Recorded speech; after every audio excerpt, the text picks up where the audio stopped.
Hello, I'm Marcus Railton, and welcome back to the second series of the ScotsCare podcast.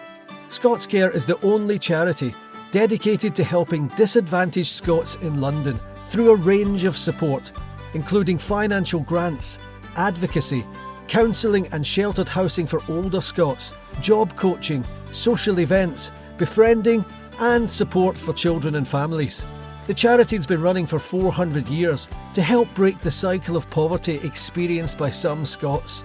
In the new series, I'll be chatting with guests from all walks of life, from celebrities and authors, athletes and actors, business entrepreneurs to academics, all with one thing in common: Scots heritage. And they enjoy a good blether. John Webster is my guest on the ScotsCare podcast this week. As the head of Scotland House, John is the most senior government official representing Scotland in London. As a diplomat, he's been posted all over the world, from Cyprus, Romania, Ethiopia, Geneva, to the Congo, and an elongated period of time in Helmand in Afghanistan, where he admits they were never too far away from the kinetic threat of war. We chatted about his early years, prior to his time in government, when he started his working life on an apprenticeship to become an air conditioning engineer. Talking about his world travels, he was very open about facing danger in Chad and relying on the French government to take him to safety. We talked about work-life balance in general and how that's a little bit different for somebody in his line of work. And finally, we spoke about Scotland, physically and culturally, and what the future holds for a great nation. And we didn't even mention the Scottish football team once. So here's John Webster on the ScotsCare podcast. ScotsCare. Hi, John. Hi, Marcus. How are you? I'm good. Thanks for doing this. I know you're super busy all the time, but it's thank you for carving out a slice of time for the ScotsCare podcast.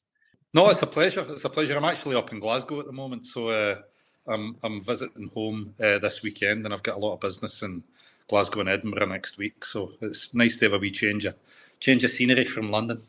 You tend to split your time nowadays, don't you, between Glasgow and London? But what do you think it is as a percentage? Are you still down in London, or not down in London? Are you still in London?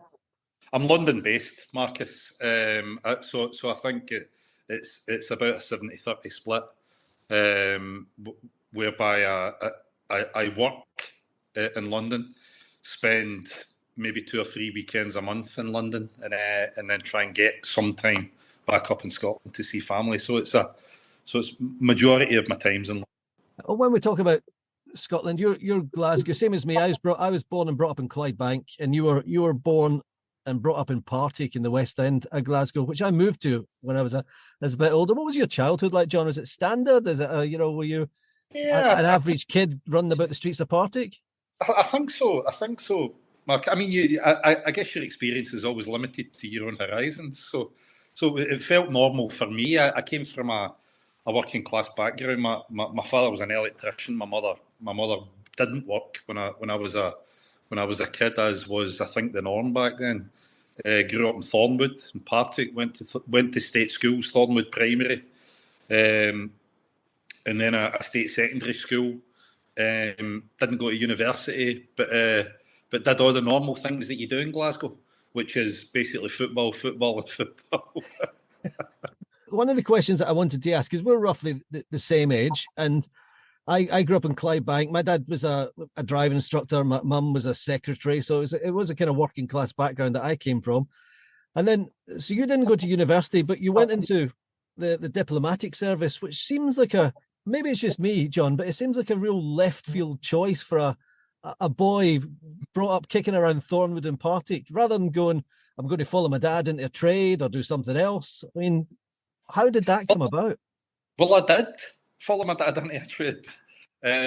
When I just turned 17, I got an apprenticeship as an air conditioning engineer through. I don't know if you remember this, Marcus, but through the youth opportunities program. So I was a yacht. Yes.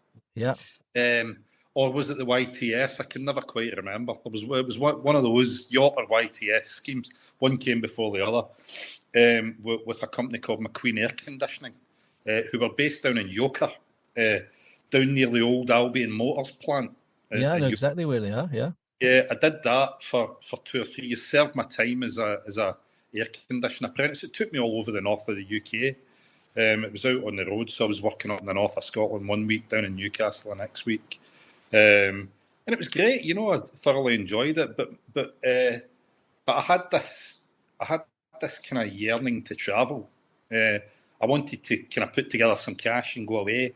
I had cousins in Australia and Canada and stuff like that, so I always fancied doing a bit of travelling. And I was sat in my works van, believe it or not, on a London road. At the time, I was putting an air conditioning system in the new executive suite at Parkhead, Celtic Park. Really? And I was sat in my wee works van on the London road, eating my lunch and reading the Daily Record. And there was a double-page spread advert for the diplomatic service. Now, you got to remember that this is back in so this will be mid-80s, at a time when London is starting to, the London economy is changing, starting to boom, mass unemployment elsewhere in the country. But the civil service in London couldn't find people from the southeast because they were all going off to work in city jobs and stuff like that. So they had a campaign to recruit from the regions. And I took advantage of that. So hence Daily Record advertising for the diplomatic service. I don't think you'd see that now. I can't imagine that. But also, obviously, you must have been a relatively confident lad to think, I'm going to go from air conditioning to this, because that is quite a cultural leap for you must have been, 18, 19 at the time? Yeah, I would have been 18, I think, Marcus. 18, 19. It was very, very simple to me. I was thinking at the time of packing it in and going travelling. And I saw this advert and thought, well, somebody's going to pay me to do it. So that's interesting, isn't it? So, yeah. So throw my hat in the ring, and look, it was very clearly entry at the bottom level of the civil service. You know, that's what it was. It was entering an administrative grade, but it was a diplomatic service stream application. So I applied, and I think about 18 months later was appointed.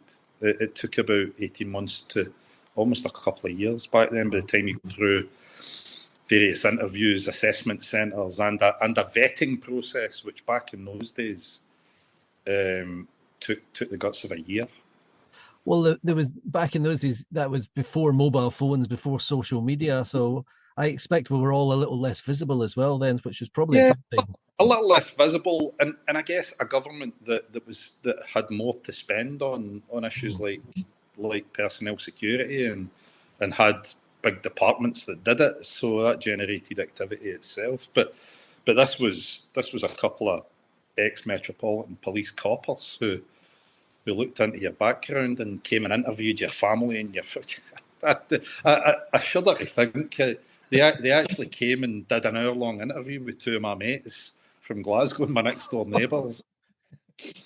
I'll never forget my next-door neighbour, dearly departed now, Ronnie Mackey, who was a theatre director at the time, saying at the end of an hour-long interrogation by these two ex-coppers, asking them if he had got the job. It's such a Glaswegian line, that, isn't it? It's such a Scottish thing to say. Yeah. So for that, so that was the journey, basically, Marcus. But it was, I had no real sense of at that stage wanting to pursue a career in government or the diplomatic service. It just sounded attractive to me. You know, yeah. It sounded exciting, attractive, and it sounded like a means to get out and see the world, which was an itch I had to scratch at the time. And from that point onwards, John, you end up across the course of your career in places like Cyprus and Romania and Geneva, Afghanistan, Mauritius, latterly Ireland, New Zealand, Ethiopia, Congo, Chad. So you're all over the place. But for a young man, was there a point where you missed the family or missed the things like going down the pub with your mates? Because that would have been a relatively serious occupation for a young man at the time. Yeah, yeah. Listen, I went down to London, and I think it was in London for maybe 2.5 years before I went overseas on my first overseas posting to Cyprus. And I never remember being homesick in London. I never really, because you were thrown into, when we all first moved to London as young aspirant civil servants, we were all thrown into London Hostel Association places. So I went into a big youth hostel with 200-300 people, similar age, similar background, similar circumstances. It was all people, because the civil service had a mass contract with the London Hostels Association, so you all get pitched in. Which seems quite basic. Yeah, I would have kind of hoped for a bit more, maybe. No, it was very basic. You get kind of, for your rent, it was low rent though, you know what I mean? And it was easy. You went down, you knew where you were going. It was very close. The one I was in was in Notting Hill Gate. It was relatively close to Whitehall. So it was all very easy. And it was a great way to meet people. So busy with the new job, the new life. I mean, I worked during the day and then got myself on the sly, got myself a job in a boozers to earn a few extra quid at night in Notting Hill Gate, which I wasn't supposed to do at the time, but there you go. And busy meeting new friends and people in a new city. I only missed home when I first went overseas, and for the first time there was that feeling of genuinely being on your Todd, you know. And I wonder if then it felt even further away because, again, lack of social media, or you couldn't FaceTime your family, you know, so you were a lot. And I was wondering, and this seems maybe a bit of a flippant question, but did they sit you down and say, John, this is your post and we're going to send you to X, Y, or Z, and would you like to go? Or was it just a case of, you're off here, son, that's it? So I had applied for well, no, actually, back in the day, you didn't apply. You were given a gig. That's right. There was a board, and you were allocated a job, and that was it.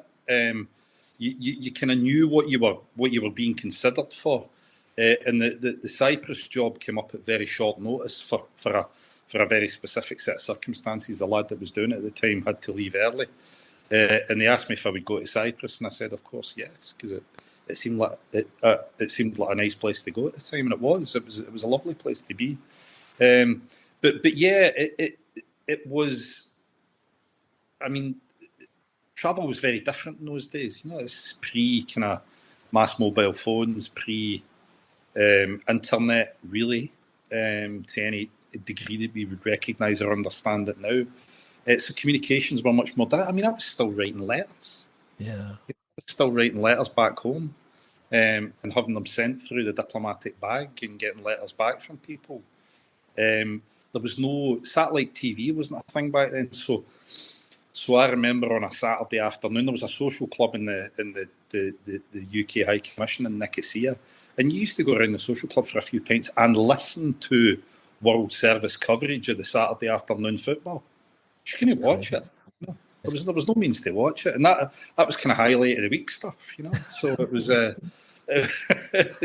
it was a very, very different experience. You know, it was my first protracted period overseas. I was with people who were culturally very, very different to me, from very different backgrounds. You know, so it was quite it was a process in which you kind of find out a lot about yourself and grow up quite quickly.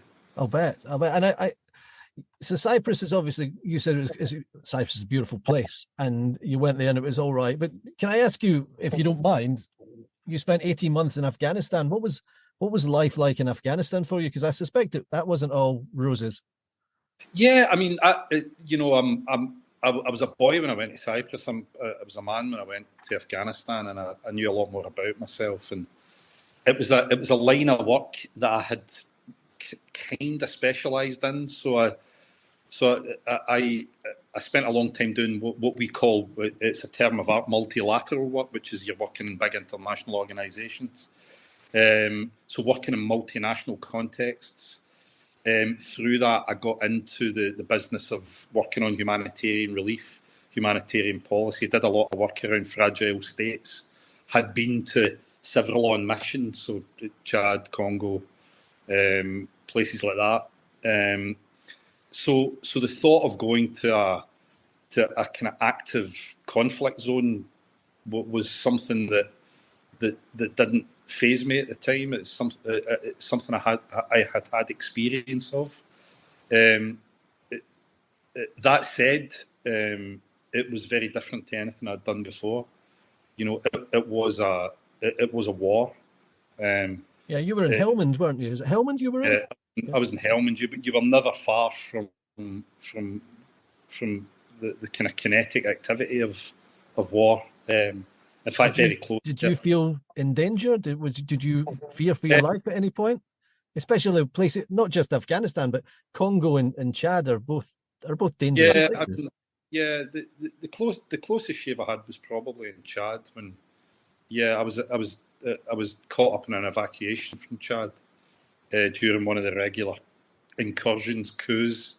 I mean, Chad at the time was basically constantly unstable because of a dispute between two ruling families, one which was kind of based at southern Darfur and one which was in Jamena. And we just were unlucky enough, myself and one other guy, who were down there on a humanitarian assessment mission looking at UN activity, and then we just got caught up in it and ended up getting lifted out by the French government, taken out through the airport. And that was close because we'd no protection. We were kind of relying on other people to get us out of Dodge. We'd bought a canoe off a market trader in Plan A, which we discussed with the British High Commission in Yaoundé in Cameroon at the time, was to paddle across the river, get into Cameroon and wait for them to come and pick us up. So it was that kind of That seems stage. A bit wacky races, John. That doesn't seem. It was at that kind of stage of what the hell are we going to do here? Afghanistan, in a sense, was a bit more organised. You were part of a massive NATO force. You were on bases that were heavily protected. So there was a sense of it that was at times a little bit unreal. But the job that I had involved me going out to places like Sangin and Musakela and outposts that were much more, which were much closer to the reality of what was happening in Afghanistan at the time, which was an odd experience, I have to say, and one that was from many perspectives life changing for me. It was incredible. Colin McLaughlin, the SAS soldier, was on the podcast last year, and he was talking about going to places like Sierra Leone. And one of the things he said there is that he never thought about the politics of the areas that he was in, because everything that they were there to do and to achieve, people were at the heart of it.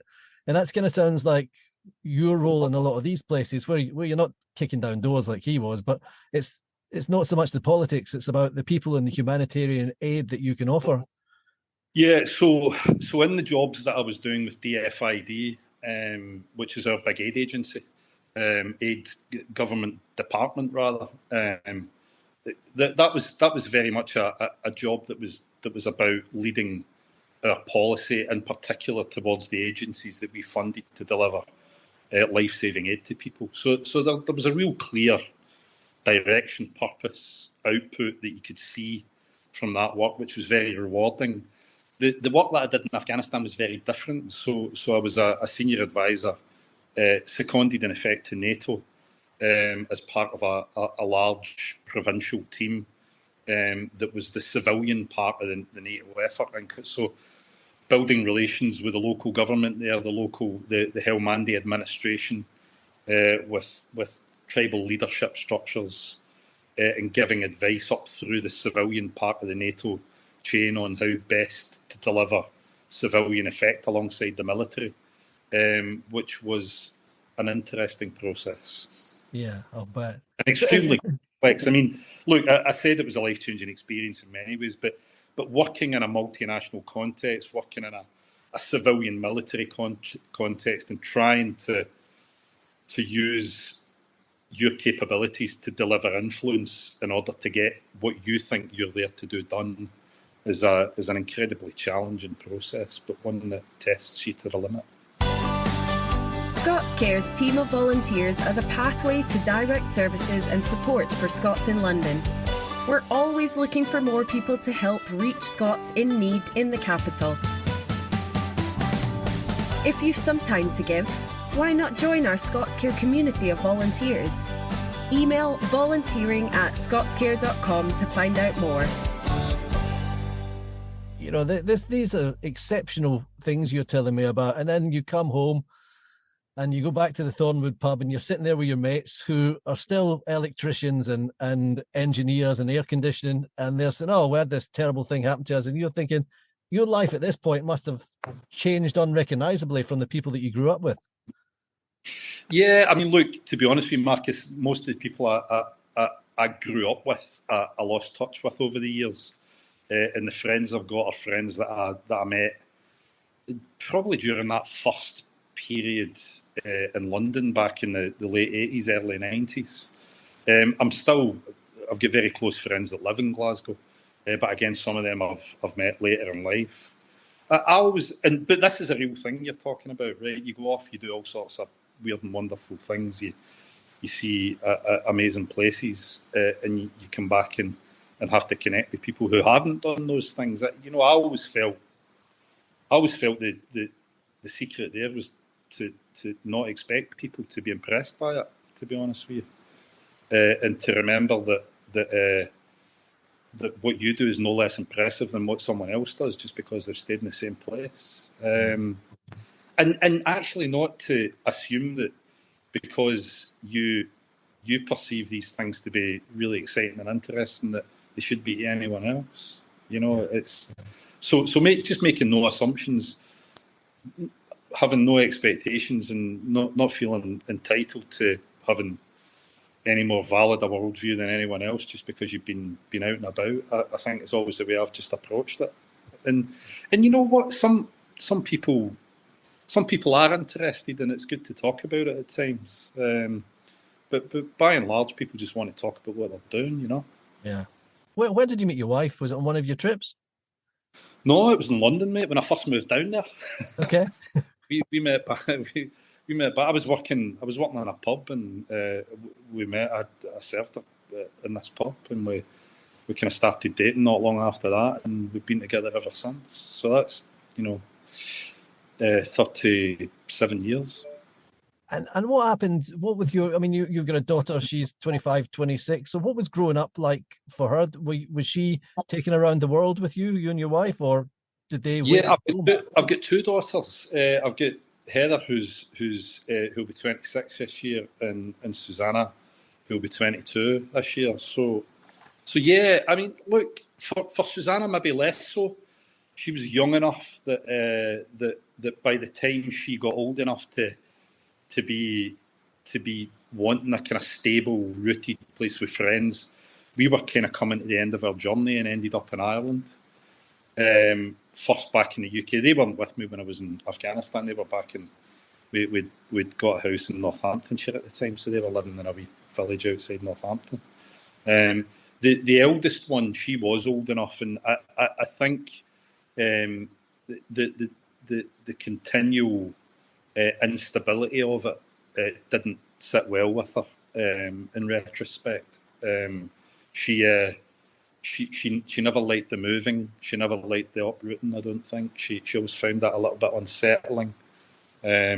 We tried her in a boarding school for a little while to see if just being in one place at one time would have worked better for her. That didn't work either. And in the end, she came to Ireland and stayed with us in Ireland, and we ended up in Ireland for 10 years. So that really was the place where my daughters rooted, called home. And after that, we stopped, Mark. You know, and it was a conscious decision. You know, we felt that we'd taken it as far as we could with two kids who needed a little bit more stability and sense of place and sense of being rooted somewhere. So that's why we stopped in Ireland, and we're lucky enough to be able to spend just over 10 years there. Which is great. And is there any residual guilt that you have when you were away and you didn't see them so much, or would you change that if you could? No, I wouldn't, to be honest with you, Marcus. I wouldn't change it. I don't. I think in this modern mobile world, mobility for employment is far more common than we think, and a lot of people spend time away from family. I think it's about what you do when you're with, and how you stay in touch. But it has its limits, I wasn't only mobile and away, but I was also mobile and away in a highly stressed, highly pressured environment, which takes its toll. So I needed reminding. I think at the time that time was up, and we needed to come back together as a family and root ourselves somewhere, and we were lucky enough to get that opportunity. Heather, your older girl is now in London as well. So do you get to spend time with her in London when you're in London? Spend a lot of time with her.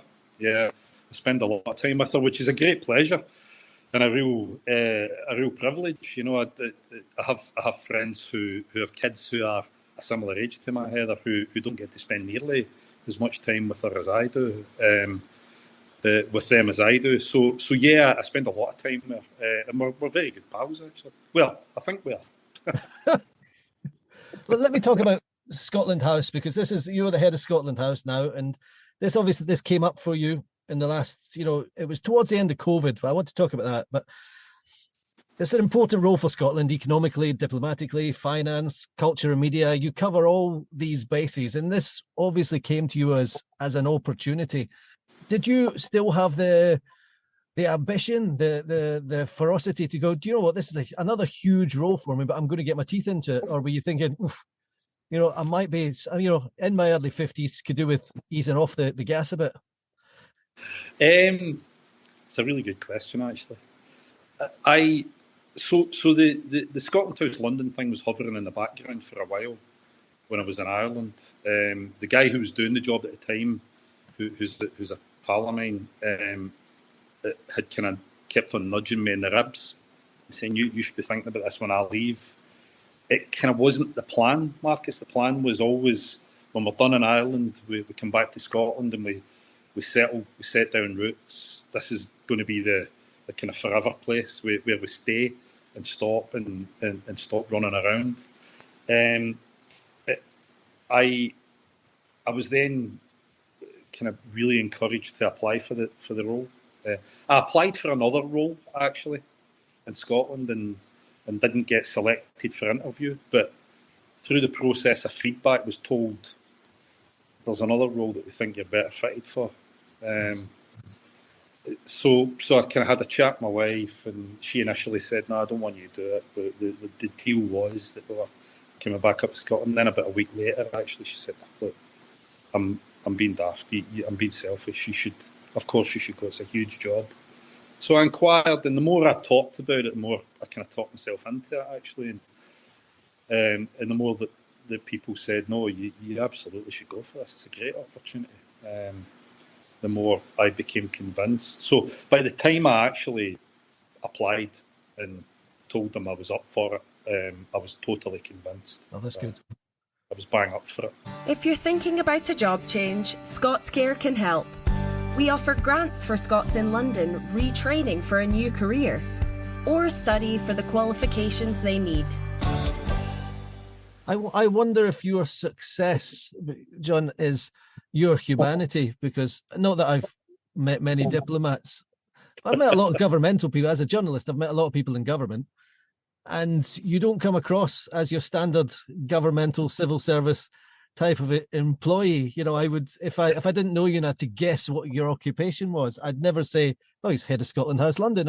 But I sometimes wonder if that's what your success is, your kind of everyman quality. Would you agree? Yeah, look, I mean, everyone's got a brand, or we're told everyone's got a brand. Look, I never felt it was a disadvantage to be who I was. I know a lot of people who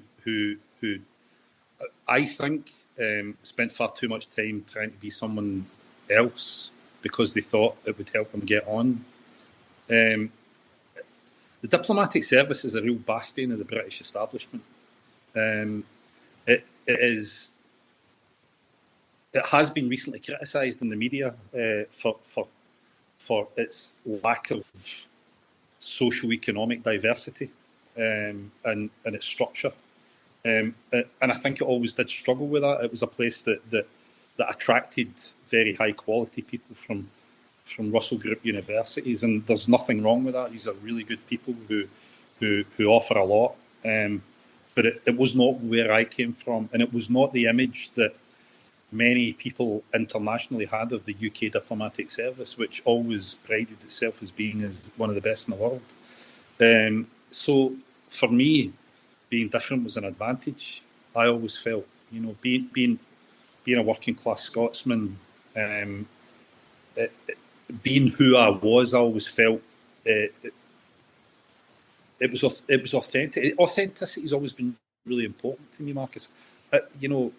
Not just because as a diplomat you need people to believe who you are in order to do what you do, but because it just felt like the right thing to do to me always. I didn't want to tell people a lie. So I don't know if that answers your question. But it does, because I think it also kind of feeds into what I wanted to just briefly touch on is that it feeds into your style of leadership. Your style of leadership, from what I can see and what is posted on social media and the way that Scotland House is run, is that you're never afraid to give credit to someone else. And when somebody talks about John Webster and Scotland House, so many people have said to me, "Oh, he's got a very loyal team. He builds a great team." And how important is that for you, the loyalty and how you build your team as well? Yeah, well, look at it.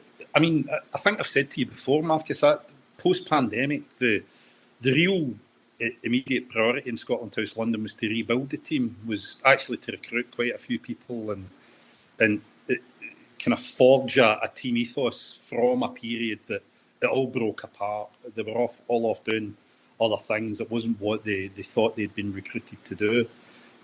So there was a rebuild team, rebuild people, rebuild purpose, rebuild morale, and that sense of togetherness under kind of one vision and one kind of purpose.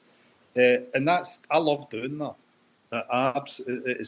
That's what made me want to. You asked about appetite and giving it another go, and that's why I applied for the job. I knew that it would be another opportunity to work with a group of about 20 young, purpose-driven people who really want to kind of deliver stuff for the country and do it in the best way possible and learn. So I knew that I had great raw materials to work with, and helping them develop and be the best that they can be in an environment they're really enthusiastic about is frankly what gets me out of bed in the morning. I've never been afraid of giving people the space to fall flat in their arse as well, so allowing them the freedom to make mistakes and not making them feel that the world's going to fall down on top of them when they make them has always been something that I really believe in as a leader. You've got to give people the space to improve and develop, and you've got to kind of manage the risk that accompanies that because people are on a learning journey, they don't know everything. So they're going to make mistakes. So I don't know if and my natural style is very. I'm not overly directive. I expect people. I set a vision. I expect people to understand what they're doing. But I'm not overly directive. I really believe in giving people space when necessary, and my team respond well to that. So listen, it's great. It's very gratifying to hear that people outside the building kind of see and recognise that, and it's certainly something that gives me a great deal of pride.